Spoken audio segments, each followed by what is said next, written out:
सुकून। अब तक आपने पार्ट 2 में देखा कि विजय और दिशा उस घर के सामने बातें करते हुए छतरी लगाकर बैठे हुए थे। तभी विजय की नजर सामने वाले घर के पास एक बूढ़े आदमी पर जाती है। वह उनको आंखें फाड़ कर देख रहा था। यह देखकर विजय को बहुत गुस्सा आता है। विजय उसको कहता है, अरे ओ ये बूढ़े, इधर क्यों घूरे जा रहा है? तेरी कोई गर्लफ्रेंड नहीं है क्या? ये सुनकर वो बूढ़ा आदमी अचानक चुपचाप अंदर चला जाता है। विजय को कुछ समझ में नहीं आया। उसको लगा कि ये कोई पागल है। उसके अगले दिन विजय के यूपीएससी कोचिंग क्लासेस में लेक्चर खत्म होने पर विजय दिशा के घर जा रहा था। तभी उसका दोस्त मोहन उसके सामने आकर कहता है, यार कोचिंग खत्म होते ही तू ऐसे गायब हो जाता है जैसे गधे के सिर पर सींग साल होने को आया हो। अब तो हमारे साथ थोड़ा टाइम बिता लिया कर। इतने भी बुरे नहीं हैं हम कि तू हमारे साथ 2 बात भी ना कर सके। विजय ये सुनकर दोस्त से बोलता है, वो क्या है ना कि दिशा की कोचिंग दिन में ही खत्म हो जाती है। वह बेचारी पूरा दिन मेरा ही वेट करती रहती है, अकेली परेशान हो जाती है, इसलिए मैं जल्दी घर भागता हूँ। ओ भाई, मोहन कहता है, तब तो मिलना पड़ेगा भाभी जी से। मोहन की बात सुनकर विजय उसे अपने साथ कमरे पर ले जाने के लिए मान जाता है। मोहन घर में जाते जाते घर को हैरानी से चारों ओर देख रहा था।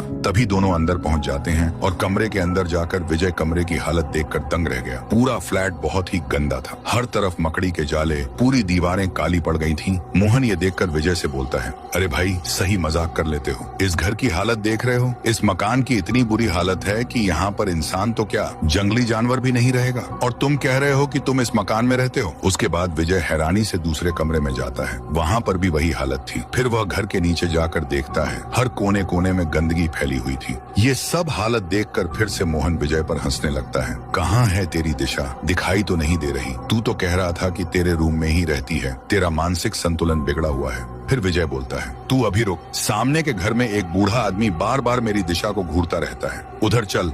उसके बाद मोहन और विजय उस बूढ़े इंसान के घर के पास आकर डोरबेल बजाते हैं। बजाने पर वही बूढ़ा इंसान उनके सामने आता है। फिर विजय बूढ़े इंसान से कहता है, अरे ओ ये, इसको बता कि मैं एक लड़की के साथ हरदम रहता हूँ। ये सुनकर बूढ़ा कहता है, अरे पागल हो क्या तुम? लेकिन आज यकीन भी हो गया कि ये सिरफिरा है। ये लड़का रोज सामने जो खंडहर घर में खाली फ्लैट पड़े हैं ना, वहाँ अक्सर अकेले में बड़बड़ाता रहता है। ये ऐसे बिहेव करता था कि ये किसी के साथ बैठा हो, अकेले में हंसता था। ये तो कोई सिरफिरा पागल है। ये बताने के बाद वह बूढ़ा इंसान अंदर चला जाता है। विजय, दिशा कोई है ही नहीं, किसी ने नहीं देखा है आज तक उसे। मोहन, तो संभाल खुद को यार। इस बारे में जितना सोचेगा ना, उतना ही खुद को परेशान करेगा। देख, मैं तेरा दोस्त हूँ इसलिए कह रहा हूँ, चल तुझे तेरे घर छोड़ता हूँ। मोहन 2 दिन का सफर बाइक से तय करके विजय को उसके घर पर लेकर आता है। विजय मोहन को बाय बाय कहने पर मोहन वहां से चला जाता है। मोहन जाने पर विजय भी अंदर चला जाता है। इसके आगे की सस्पेंस थ्रिलर हॉरर पार्ट देखकर आपका दिमाग चकरा जाएगा।